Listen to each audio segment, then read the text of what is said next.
Have you ever thought what exactly is business? Let's understand in this 30 seconds. Business is an activity including purchasing or selling of products and services with an intention to gain profit is known as business. Every business has some of the main objectives and aims. The very first one is profit.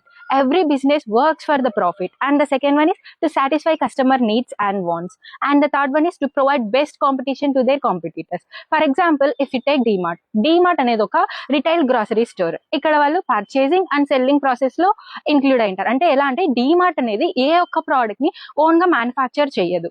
వాళ్ళు direct manufacture దగ్గర నుంచి purchase చేస్తారు. Purchase చేసి వాళ్ళ stores లో పెట్టి sale చేస్తారు. అంటే ఇక్కడ పర్చేసింగ్ లో ఇన్వాల్వ్ అయ్యారు, సెల్లింగ్ లో ఇన్వాల్వ్ అయ్యారు. అంటే ఈ మొత్తం ప్రాసెస్ ని బిజినెస్ అని అంటారు. ఈ బిజినెస్ అంతా ఎందుకోసం చేస్తారు? For earning of profit and to satisfy the customer and needs and want and to provide best competition to their competitors is known as business.